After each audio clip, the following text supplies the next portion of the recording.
कितीही संकटे तरी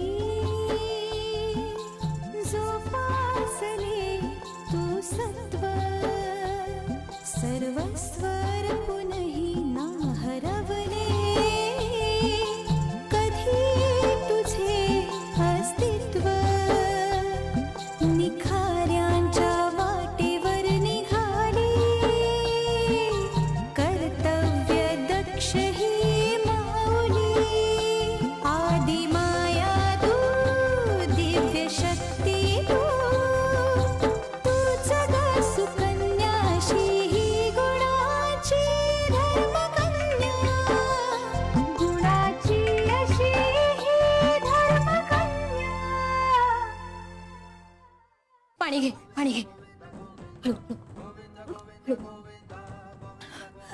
नाही राधा, मला खूप भीती वाटते राधा. हे बघ मी आहे ना आपण ना वैभवला फोन करू हं? चल चल डॉक्टरकडे जाऊ तू उठ उठ उठ हळू हळू. काकू मी वैभव बोलतोय. वैभव, अरे इतक्या रात्री का फोन केलायस? काकू एक मोठा प्रॉब्लेम झालाय.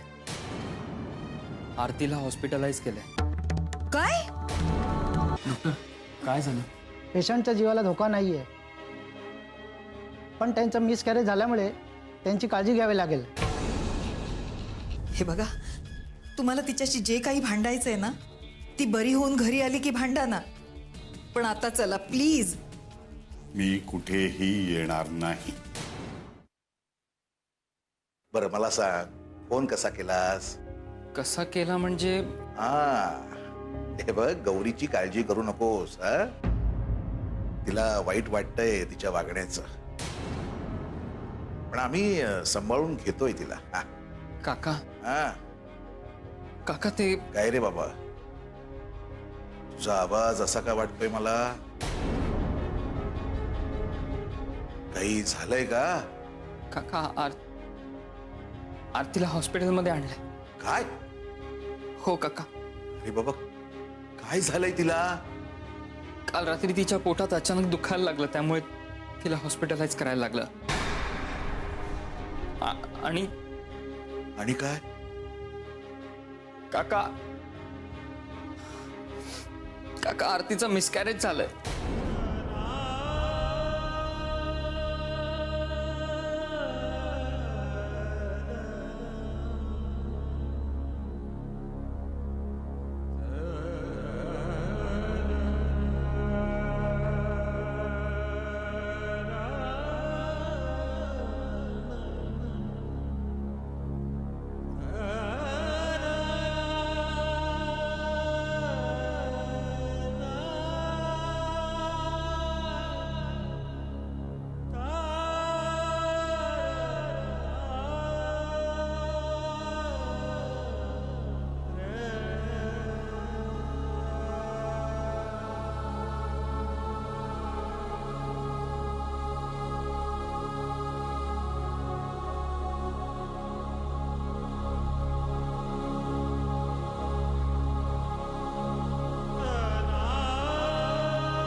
बाबा तुम्ही एकटे नका ना जाऊ मुंबईला, मी सुद्धा येते तुमच्या सोबत.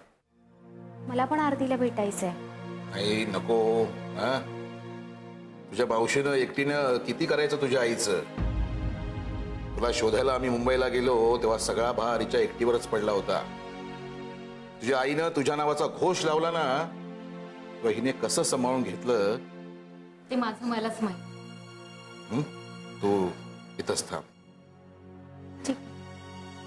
खरं म्हणजे ज्या कारणासाठी मुंबईला आरतीला भेटायला जातोय,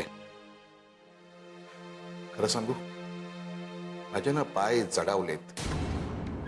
ज्या पोरीनं आम्हाला धीर दिला तिला धीर कुठून देऊ मी?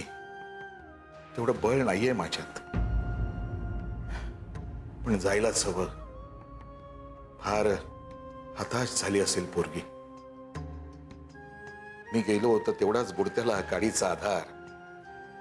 मला पाहून काही चमत्कार झाला ना तर फार बरं होईल. आरती तशी कणखर आहे, सावरे.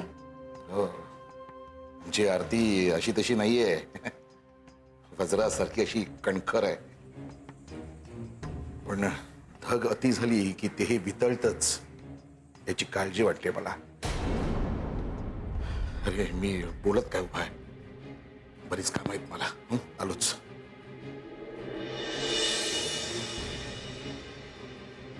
गौरी, माझा देवावरती खूप विश्वास आहे. जे काही घडतं ना ते देवाच्या मर्जीनेच घडतं बघ.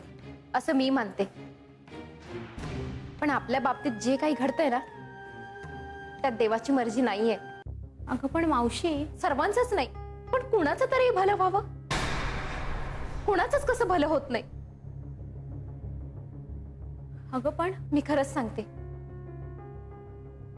हे ना काहीतरी वेगळंच आहे.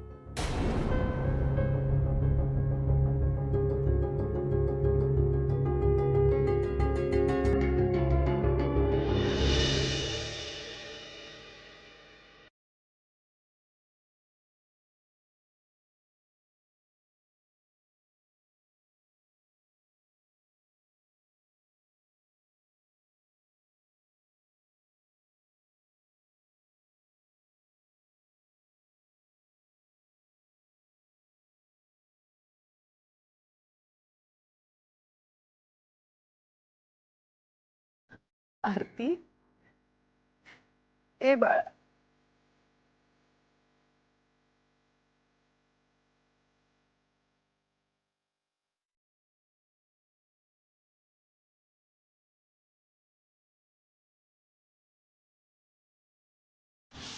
रणजित लवकर ये. अगं काय आरडाओरड काय चाललाय? अरे तू मामा होणार आहेस, आरतीचा फोन आहे. मामा दे दे.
अरू. लहानपणी तुला लाडानं अरू म्हणून हाक मारायचो मी. आठवतंय तुला? पण नाही, अरुण तुझ्या आयुष्यात आला आणि तुझ्या पप्पांच्या तोंडची अरू ही हाक विसरलीस तू. तुला आठवतं अरू, तू लहान असताना मला सायकल हवी असा हट्ट करून बसली होतीस तू. अगं पण त्यावेळेला तुझ्या पप्पांची आर्थिक परिस्थिती तेवढीशी चांगली नव्हती ग.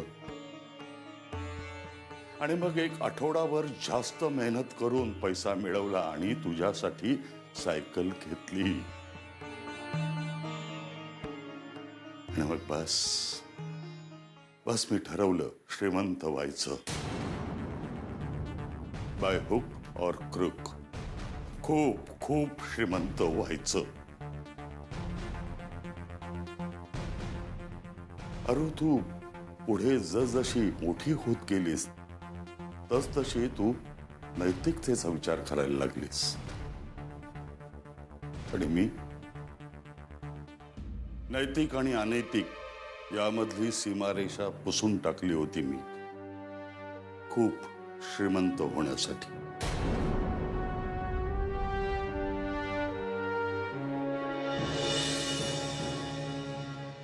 मला वाटतं तुझ्या जागी तू बरोबर होतीस आणि माझ्या जागी मी.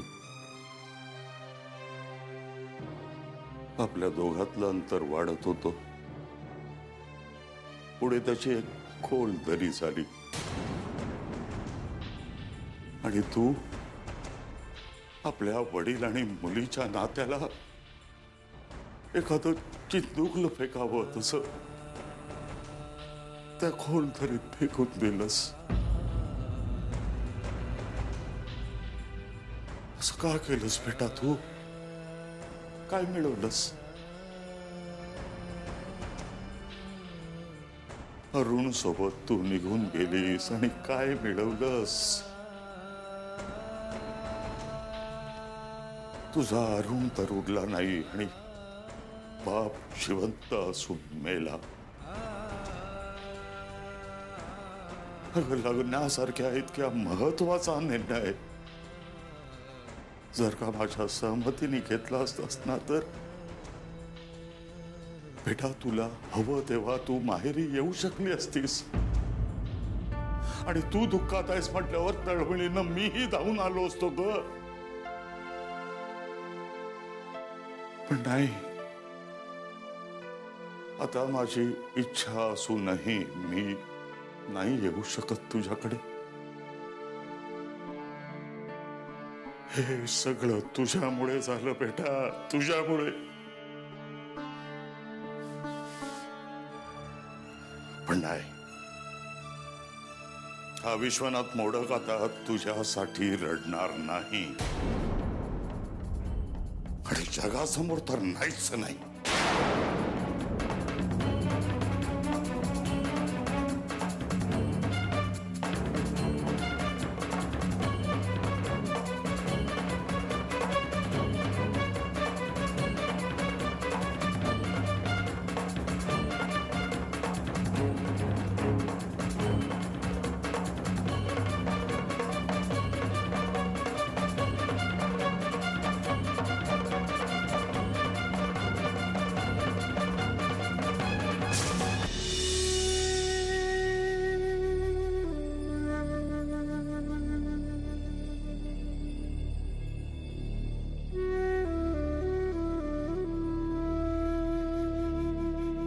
अगं मला खरं तर तुला आनंदाची बातमी सांगायची आहे, पण ती बातमी जर तुझ्याकडून आली असती तर जास्त बरं वाटलं असतं मला. आरती, आनंदाची बातमी द्यायची आहे ना? मग चेहरा का असा लटकलेला आहे?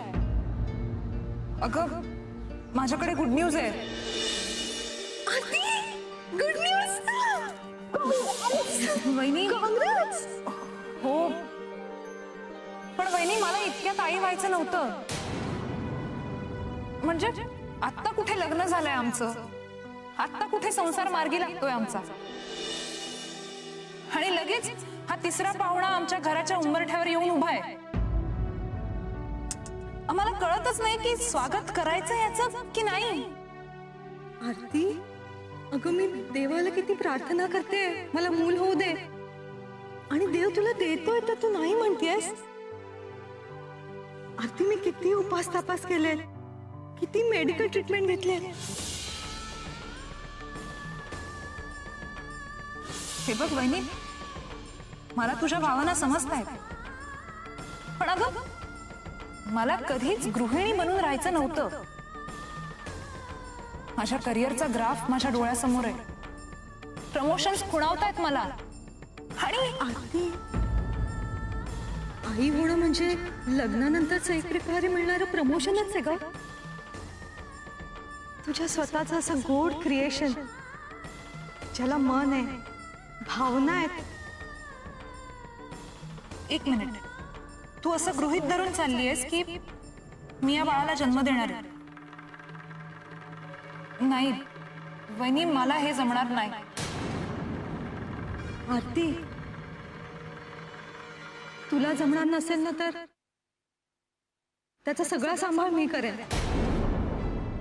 पण आरती प्लीज, बाळ वहिनी, बाळ.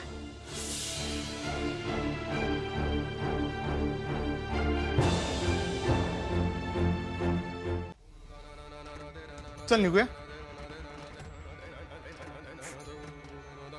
रेणू, रेणू,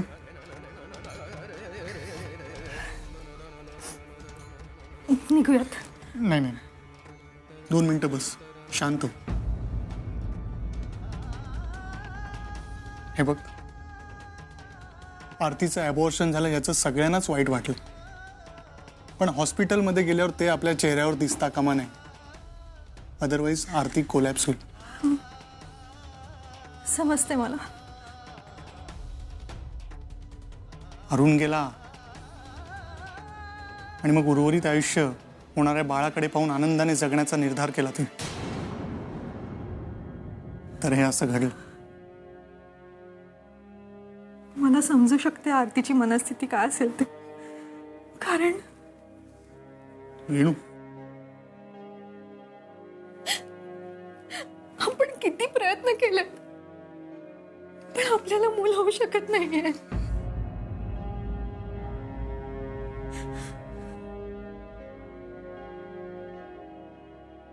रणजित, आपण निपुत्रिक नाही ना राहणार.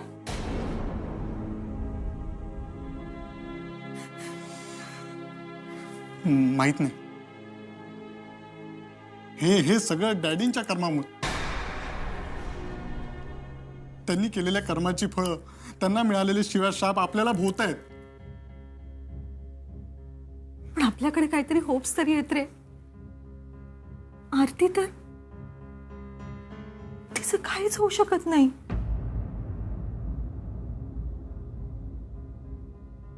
आपण तिला दुसऱ्या लग्नासाठी कन्व्हिन्स केलं तर? नाही, ती तयार नाही होणार. अरुणच्या आठवणी ती तिच्या मनातून पुसून टाकू शकणारच नाही.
आरती बरं वाटतंय आता?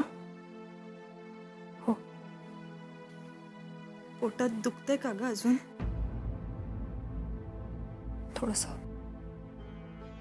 बरं असं अचानक काय झालं?